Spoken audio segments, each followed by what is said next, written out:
यह कहानी है किशन की, एक ऐसे मेहनती पर गरीब किसान की जो अपनी पत्नी लाली और छोटी बेटी तारा के साथ रहता था। किशन था तो बहुत ही कर्मठ, पर उसकी कड़ी मेहनत का फल उसे कभी नहीं मिल पाता था।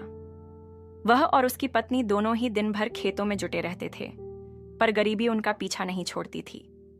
माँ, मुझे बहुत तेज भूख लग रही है। क्या मैं पिताजी को खाना खाने के लिए बुला लाऊं? लाली ने मुस्कुराते हुए कहा। हाँ हाँ, जाओ बेटा, मैं तो उन्हें कब से बुला रही हूँ, लेकिन वो हैं कि मेरी कुछ सुनते ही नहीं हैं। फिर तारा अपने पिता किशन को बुलाने के लिए दौड़ पड़ी।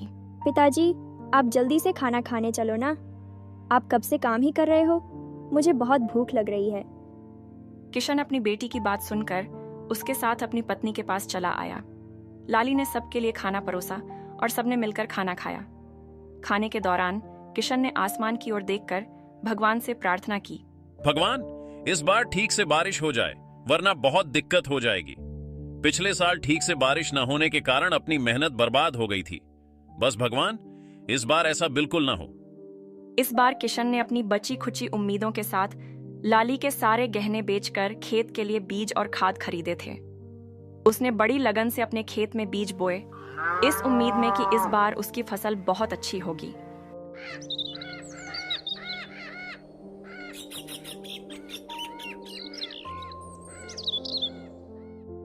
कुछ महीनों बाद उसके खेत में फसल उग तो जाती है, लेकिन पकने से पहले ही बारिश न होने की वजह से उसकी फसल सूख जाती है। यह देखकर किशन का दिल टूट जाता है और वह उदास मन से अपने घर चला जाता है। आप हिम्मत मत हारो, आप एक बार फिर से कोशिश करो। क्या पता इस बार बारिश हो जाए और अपनी फसल अच्छी हो जाए। किशन ने गहरी सांस लेते हुए कहा।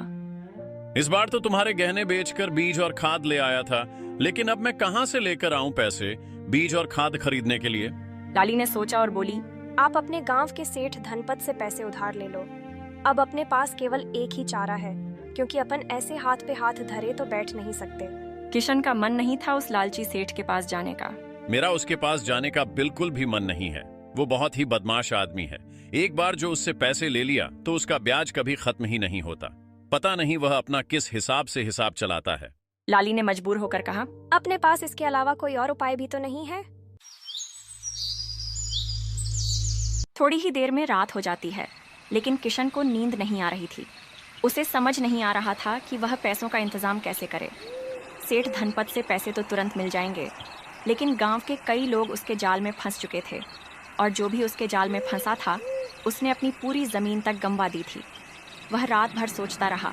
मुझे समझ नहीं आ रहा कि मैं क्या करूं, कहां से लेकर आऊं पैसे। अगर पैसों का जुगाड़ नहीं हुआ तो खेती कैसे करूंगा? किशन की इस तरह सोचते सोचते ही सुबह हो जाती है।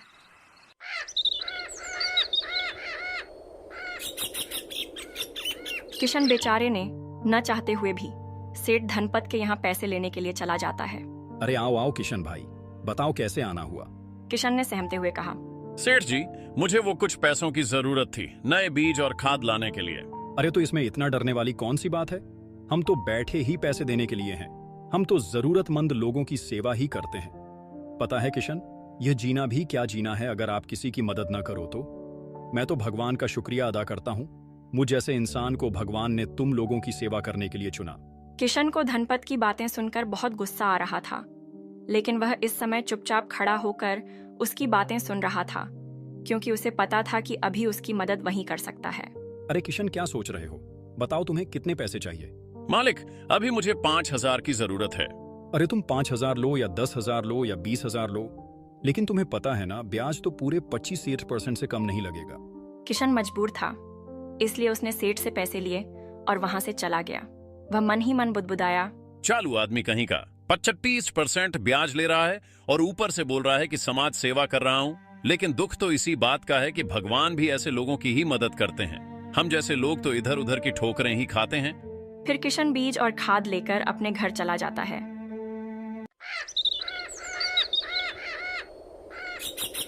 अगले दिन सुबह होने पर किशन अपने खेत में बीज बो देता है और थोड़ी बारिश भी हो जाती है, जिससे किशन की फसल बहुत अच्छी तैयार हो जाती है। देख रही हो लाली, इस बार अपने खेत में कितनी अच्छी फसल हुई है, और इतनी अच्छी फसल होना ही एक किसान की जीत होती है। और ये सब कुछ तुम्हारी वजह से ही हो पाया है। अगर तुम मुझे हौसला नहीं देती तो आज अपने खेत में इतनी अच्छी फसल नहीं हो पाती। और तुमने भी अपने खेत में बहुत मेहनत की है। अब अपने जल्दी ही अच्छे दिन आने वाले हैं। ये तो बस भगवान की ही कृपा है कि इस बार अपनी फसल बहुत अच्छी हुई है। अब अपन जल्दी से सेठ धनपत का कर्ज भी चुका देंगे। ये सब बातें करके दोनों अपने घर चले जाते हैं। फिर उसी दिन रात को बारिश शुरू हो जाती है। पूरी रात बहुत तेज बारिश होती है। सुबह होने पर भी बारिश रुकने का नाम नहीं ले रही थी। किशन चिंतित होकर बोला, लाली, न जाने बारिश कब रुकेगी। पहले तो बारिश होती नहीं थी और अब हो रही है तो इतनी हो रही है कि कल रात से रुकने का नाम तक नहीं ले रही है। क्या पता मेरी फसल कैसी होगी। लाली ने किशन को दिलासा देने की कोशिश की। आप बिल्कुल भी चिंता मत कीजिए, देखना जल्दी ही बारिश रुक जाएगी। फिर आप जाकर अपने खेत की फसल को देखना। लाली यह बोलकर किशन को दिलासा तो दे रही थी, लेकिन उसे भी पता था कि अब तक उसकी फसल खराब हो चुकी होगी।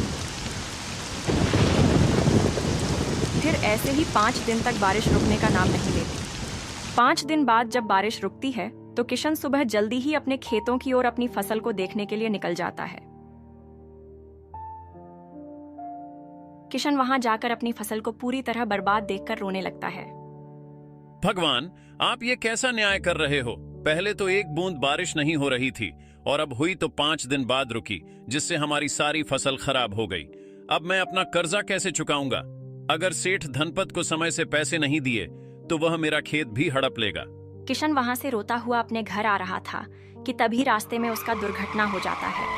उसे गांव के वेद के पास ले जाया जाता है। लाली किशन के पास बैठकर बोली, सुनिए जी, आप बिल्कुल भी चिंता मत कीजिए। मैं हूं ना, मैं सब संभाल लूंगी। आप सिर्फ अपना ख्याल रखिए। आपका साथ होना भी मेरे लिए बहुत है। आप बस मेरा साथ मत छोड़ना। लाली सेठ धनपत के यहाँ जाकर उससे पैसों की भीख मांगती है। लाली, ये तो मैं भी जानता हूँ कि बारिश अपने हाथ की चीज नहीं है जिससे अपन रोक सके, और इस बारिश से अपने पूरे गांव की फसल खराब हो चुकी है। लेकिन मैंने तो तुम्हें ब्याज पर पैसे दिए थे, और उधारी तो ब्याज खाने के लिए ही दी जाती है ना। लाली ने विनती की, सेठ जी, मैं आपके पैसे चुका दूंगी, लेकिन अभी आप ही हो जो मेरी मदद कर सकते हो। मैं तुम्हें पैसे तो उधार नहीं दे सकता, लेकिन मेरे पास कुछ आलू पड़े हैं। तुम उन्हें बाजार में बेच आओ। अगर तुमने उन्हें अच्छे दाम में बेच दिया तो मैं तुम्हें उस कीमत का कुछ हिस्सा दे दूंगा। लाली के पास और कोई उपाय नहीं था, इसलिए वह इस बात के लिए मान जाती है। सेठ अपने आदमी के साथ आलू की बोरियां लाली के यहाँ भेज देता है, लेकिन लाली जैसे ही आलू को देखती है तो वो हैरान हो जाती है। ये सारे आलू तो सड़े हुए हैं। ये आलू कौन बाजार में खरीदेगा? किशन ने दर्द से कराहते हुए कहा, अरे लाली, तुम इतना भी नहीं समझती हो कि जब बारिश आने से हमारी फसल बर्बाद हुई है तो सेठ धनपत की फसल कैसे बच सकती है। सेठ बहुत चालू आदमी है। उसके सारे आलू सड़ चुके थे, इसलिए उसने ये सारे आलू तुम्हें दे दिए ताकि वह अपने ऊपर और कर्जा चढ़ा सके। लाली ने हिम्मत न हारते हुए कहा, लेकिन कुछ भी हो जाए, मुझे आलू को बाजार में बेचना ही पड़ेगा। लाली और किशन ये सब बातें कर ही रहे थे कि तभी वहां तारा आ जाती है और इतने सारे आलू को देखकर कहती है, माँ, अपने घर में आप इतने सारे आलू क्यों लेकर आए हो? क्या इतने सारे आलू से आलू के पराठे बनाओगे? तारा की ये बातें सुनकर लाली तो बहुत खुश हो जाती है। वाह तारा, तुमने तो मेरी मुसीबत का हल मुझे दे दिया। मैं इन आलू को बाजार में ऐसे नहीं बेच सकती, लेकिन अब इनमें से अच्छे आलू निकालकर उनसे आलू के पराठे बनाकर बाजार में बेच सकती हूँ।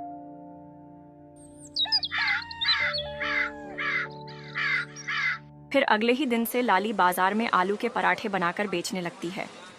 कुछ ही दिनों में उस गांव में लाली के आलू के पराठे बहुत ही मशहूर हो जाते हैं। ये सब देखकर सेठ धनपत को बहुत जलन होती है। अरे, इस तरह तो यह लाली मेरा सारा कर्जा चुका देगी। मुझे क्या पता था कि सड़े हुए आलू को इस तरह भी इस्तेमाल कर सकती है, वरना मैं इसे ये आलू कभी नहीं देता। सेठ धनपत लाली की इतनी बिक्री देखकर परेशान हो रहा था, तो वहीं लाली के मन में भी अब लालच आने लगा था और अब लाली खराब और सड़े हुए आलू से भी पराठे बनाकर बेचने लगी थी। लाली, ये क्या कर रही हो तुम? ये आलू तो पूरी तरह सड़ चुके हैं। अगर तुम इनसे आलू के पराठे बनाओगी तो सबको पता चल जाएगा। लाली ने दृढ़ता से कहा, इस समय मुझे अपने परिवार के आगे कुछ भी नजर नहीं आ रहा। अगर हमें सेठ धनपत के कर्ज से बचना है तो हमें यह करना ही होगा। और मैंने इसमें गरम मसाले ज्यादा डाले हैं तो किसी को पता भी नहीं चलेगा। लोगों को सिर्फ गरम मसाले की ही खुशबू आएगी। ऐसे ही कुछ दिन बीत जाते हैं और लाली सेठ धनपत का सारा कर्ज चुका देती है। अभी तुम्हें मुझे 10,000 और देने होंगे। लाली हैरान रह गई। किस बात के सेठ जी? मैंने तो आपका सारा कर्ज चुका दिया, तो मुझे आपको किस बात के 10,000 देने होंगे? और अब तो मैंने अपने खेत में आलू की फसल भी उगाना चालू कर दिया है, तो मैं अब अपने खेत के आलू से ही पराठे बनाकर बेचूंगी। अगर तुमने मुझे हर महीने 10,000 नहीं दिए तो मैं गांव के सभी लोगों को बता दूंगा कि तुम सड़े हुए आलू से पराठे बनाकर बेचती हो। लाली की आंखें गुस्से से लाल हो गईं। सेठ जी, अगर आपने ऐसा करने की सोची भी तो याद रखना वो सड़े हुए आलू आपने ही मुझे दिए थे। पूरे गांव को यह बात बता दूंगी मैं। लाली की यह बातें सुनकर सेठ धनपत चुप हो जाता है। ऐसे ही कुछ दिनों में किशन भी बिल्कुल ठीक हो चुका था और उन्होंने अपने खेत में पानी की समस्या से बचने के लिए कुआं भी खुदवा लिया था। और अब वो दोनों पति पत्नी अपने खेत में आलू की फसल उगाया करते थे। किशन आलू को बाजार में बेचा करता था और जैसे ही आलू खराब होने लगते तो लाली उनसे आलू के पराठे बनाकर बेचा करती थी। कुछ दिनों बाद सेठ धनपत गांव के कुछ लोगों को बहला फुसलाकर किशन के यहाँ लेकर जाता है। गांव वालों, अब तुम सब इस लाली के घर की तलाशी लो और देखो कि सड़े हुए आलू से पराठे बनाकर बेचती है ये बात सुनकर लाली घबरा जाती है। अरे अरे, आप लोग ऐसे कैसे मेरे घर की तलाशी ले सकते हैं? ऐसे कैसे तलाशी न ले? तुम आलू के पराठे बेचकर इतनी तरक्की कर रही हो, जरा हम भी तो देखें तुम किस तरह के आलू इस्तेमाल कर रही हो। तुमने देखते ही देखते अपने खेत में कुआं खुदवा लिया, अपने बच्चे को शहर पढ़ने के लिए भी भेज दिया और तुमने मेरा सारा कर्जा भी चुका दिया। फिर गांव का एक आदमी लाली के घर की तलाशी लेता है तो उसे अच्छे आलू ही मिलते हैं। अरे सेठ जी, आपके बेकार में ही गांव की औरत को परेशान कर रहे हो। लाली बेचारी तो कितने ताजे और साफ आलू ही इस्तेमाल कर रही है आलू के पराठे बनाने में। सेठ जी, आप तो फालतू ही बेचारी को बदनाम कर रहे हो। गांव के आदमी को अपना पक्ष लेते देख लाली ने हिम्मत जुटाई। गांव वालों, आप सबको तो पता ही है यह सेठ धनपत कैसा है। यह चाहता था कि मैं इसका कर्ज न चुका पाऊं और यह मेरी जमीन हड़प ले, लेकिन मैंने ऐसा नहीं होने दिया। मैंने इसका सारा कर्ज चुका दिया, इसलिए यह ऐसा कर रहा है। अरे, हम गरीबों को परेशान करना ही तो इन अमीर लोगों का शौक है। चलो भाई लोगों, ये सेठ धनपत तो हमारा समय खराब कर रहा है।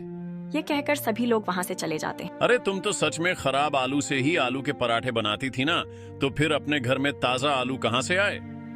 लाली ने राहत की सांस लेते हुए बताया। मुझे पता था सेठ धनपत कुछ ना कुछ जरूर ऐसा करेगा, इसलिए मैंने पहले ही सड़े हुए आलू छिपा दिए थे। देखो, अब हमारा बेटी शहर में पढ़ रहा है और सेठ धनपत का कर्जा भी हमने चुका दिया है और अब हम दोनों अच्छे से कमा भी रहे हैं और हमने अपने खेत में पानी की समस्या से बचने के लिए कुआं भी खुदवा लिया है। इसीलिए अब तुम्हें लालच नहीं करना चाहिए।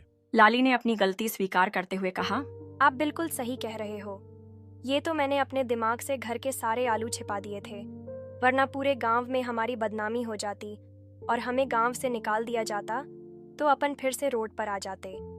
मैंने जो भी किया अपने परिवार के लिए किया, अपने हालातों की वजह से किया, लेकिन जब अब हालात सुधर चुके हैं तो अब मुझे भी अपनी गलती को सुधार लेना चाहिए। आज के बाद मैं अब हमेशा अच्छे आलू का इस्तेमाल करूंगी और खराब आलू का राज हमारे बीच ही रह जाएगा। उस दिन के बाद से ही लाली खराब आलू से पराठे बनाना बंद कर देती है और ईमानदारी से अपना काम करती है। दोस्तों, हमने इस कहानी में देखा कि किसान होना इतना आसान नहीं है। किसान के सर पर हमेशा मुसीबत मंडराती रहती है। बारिश कम होना भी किसान के लिए मुसीबत है और ज्यादा होना भी किसान के लिए मुसीबत है।